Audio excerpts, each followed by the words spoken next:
Hello friends, welcome to my YouTube channel.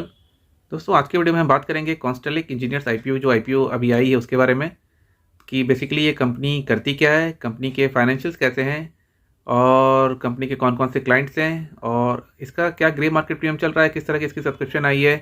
पूरी detailed analysis करेंगे, तो वीडियो में अंत तक बने रहिएगा। ठीक है दोस्तों, इससे पहले अगर आप इस चैनल पर नए हैं तो चैनल को सब्सक्राइब जरूर कर लीजिएगा। देखिए, ये जो कंपनी है कॉन्स्टेलिक इंजीनियर्स की जो कंपनी है वो बेसिकली 1995 में आई थी। ठीक है, उसके बाद ये कंपनी जो है बेसिकली ईपीसी मॉडल पे काम करती है, यानी कि इंजीनियरिंग, प्रोक्योरमेंट और कंस्ट्रक्शन। ठीक है, ये इस सेक्टर इसमें काम करती है। इसकी जो सर्विसेज है वो है basically engineering drawing, operation and maintenance और प्रोजेक्ट मैनेजमेंट की ये सर्विसेज प्रोवाइड करती है। उसके बाद जो अगर हम बात करें इसकी एरिया ऑफ एक्सपर्टीज़ की, तो इसका काम बेसिकली इलेक्ट्रिक इंस्टॉलेशन में और सोलर पावर प्लांट इंस्टॉलेशन में ये काम करती है। ठीक है, ये बात हो गई कंपनी के प्रोफाइल के बारे में। कंपनी ने अभी तक 200 से भी ज़्यादा प्रोजेक्ट्स को कंप्लीट किए हैं। और कंपनी की अगर हम इसकी क्लाइंट की बात करें तो इनकी जो क्लाइंट है वो JSW स्टील, उसके बाद BPCL, SPCL, MRPL, ISRO, BARC, ये बहुत बड़ी बड़ी जो कंपनियां हैं ये ऑलरेडी इनके क्लाइंट्स हैं। ठीक है, ये जो कि इसकी बहुत अच्छी बात देखने को मिलती है। कंपनी जो है वो बेसिकली 15 स्टेट्स में काम कर रही है। और अगर हम वहीं इसकी कंपनी के एम्प्लॉय की बात करें तो कंपनी के एम्प्लॉय जो है वो 800 से भी ज़्यादा हैं। ठीक है, तो ये बात हो गई कंपनी के प्रोफाइल के बारे में। अब बात कर लेते हैं कंपनी के फाइनेंशियल्स के बारे में। देखिए, कंपनी के अगर हम फाइनेंशियल्स को देखें तो कंपनी की जो रेवेन्यू है, जो नेटवर्थ है और जो इसका प्रॉफिट आफ्टर टैक्स है, ये ईयर ऑन ईयर बेसिस पे बढ़ते ही जा रहे हैं। बट दिक्कत की बात ये है कि अगर हम इसके बोरिंग्स को देखें तो इसकी बोरिंग्स भी ईयर ऑन ईयर बढ़ती ही जा रही है। ठीक है, जो कि इसके लिए एक निगेटिव बात बनती है। वही अगर हम देखिए, अगर हम कंपनी के रिटर्न ऑन इक्विटी की बात करें तो इसका जो रिटर्न ऑन इक्विटी है वो करीब 13% के आसपास का है और रिटर्न ऑन कैपिटल एम्प्लॉयड जो है वो करीब 16% के आसपास का है। तो वहीं जो डेब्ट टू इक्विटी रेशियो है वो 0.57 के आसपास है, जो रिटर्न ऑन नेटवर्थ है वो 12.56% के आसपास का है।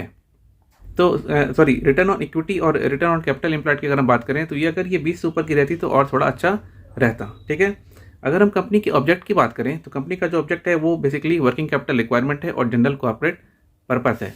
ये सारी बात हो गई कंपनी के फाइनेंशियल्स के बारे में, कंपनी काम क्या करती है उसके बारे में। अब हम बात कर लेते हैं कंपनी की जो आईपीओ डिटेल है उसके बारे में।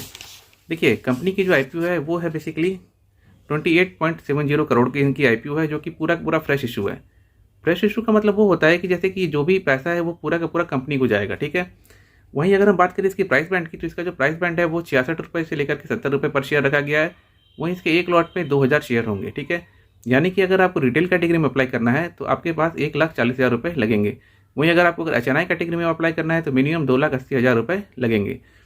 अगर हम इसकी आईपीओ की डेट्स की बात करें तो 19 जनवरी को ये आईपीओ ओपन हुआ था, 24 जनवरी को ये क्लोज होगा और 25 को इसकी अलॉटमेंट आएगी और ये 30 जनवरी को लिस्टेड होगा NSE पे। ठीक है, ये NSE की वेबसाइट पे लिस्टेड होगा वही से। ठीक है, अगर हम इसके प्री इशू की बात करें तो जो भी प्रोमोटर्स होल्डिंग है उनकी जो इशू है, उनकी जो शेयर होल्डिंग है वो 91.65% के आसपास है, जो कि इस आईपीओ के बाद 66.77% के आसपास रह जाएगी। ठीक है, अगर हम इसकी ग्रे मार्केट प्रीमियम की बात करें तो इसका जो ग्रे मार्केट प्रीमियम चल रहा है वो 100% चल रहा है, यानी कि इसकी जो लिस्टिंग की प्रोबेबिलिटी है, इसका जो प्राइस बैंड, अपर प्राइस बैंड जो है वो 70 रुपये का है।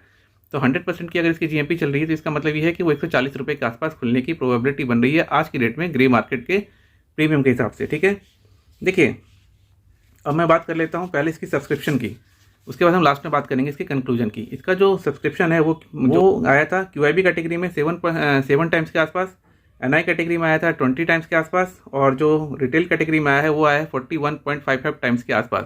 वही अगर हम टोटल देखेंगे तो टोटल 27 टाइम्स के आसपास की इसकी सब्सक्रिप्शन देखने को मिली है।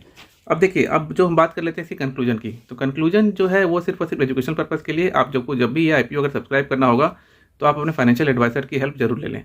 देखिए, कुछ बातें इसमें जो बहुत अच्छी हैं वो ये हैं कि कंपनी के पास जो है वो बेसिकली जो इनके ऑन गोइंग प्रोजेक्ट्स हैं वो अभी फिलहाल 15 स्टेट्स में चल रहे हैं। ठीक है, दूसरी बात यह है कि इनके जो क्लाइंट्स हैं वो काफ़ी बड़ी कंपनियां हैं। ठीक है, इसके बाद जो इनके पास ऑर्डर बुक है वो करीब 380 करोड़ के आसपास की इनके पास ऑर्डर बुक है। ठीक है, और अगर हम इसके जो फाइनेंशियल परफॉर्मेंस को देखें उस हिसाब से ये जो आईपीओ आया है वो काफ़ी रिजनेबल प्राइस पे लग रहा है। ठीक है, तो ये 3-4 बातें जो है काफ़ी अच्छी लग रही हैं। हाँ, इस कंपनी के बोरिंग्स थोड़ी ज़्यादा हैं, वो थोड़ी एक नेगेटिव बात निकल के आती है। ठीक है, तो फिलहाल जो ये आईपीओ ओवरऑल जो देखने को लग रहा है कि ये इस आईपीओ को, जो मेरा भी पर्सनल बन रहा है कि इस आईपीओ को सब्सक्राइब करने का बन रहा है। और जो एक चीज़ और मैं बता दूं कि SME आईपीओ में जो रिस्क होता है वो क्या होता है। देखिए, जब भी हम मेन बोर्ड आईपीओ में अप्लाई करते हैं और जब हम उन्हें सेल करना होता है तो हम उसको 1-2 शेयर में भी सेल कर लेते हैं। लेकिन एसएमई आईपीओ में ऐसा नहीं होता। अगर हमें एसएमई आईपीओ को सेल करना है तो जैसे कि मैंने कहा कि इसके एक लॉट में 2000 शेयर हैं, तो जब भी हम इसे सेल करेंगे तो वो लॉट साइज में सेल होगा, यानी कि बाई और सेल जो होगी वो लॉट साइज में होगी और इसके एक लॉट में 2000 शेयर्स हैं। ठीक है।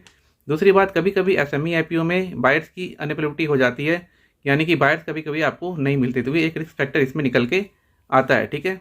इसीलिए बेसिकली कहा जाता है कि एसएमई आईपीओ में थोड़ी बहुत रिस्क फैक्टर होता है।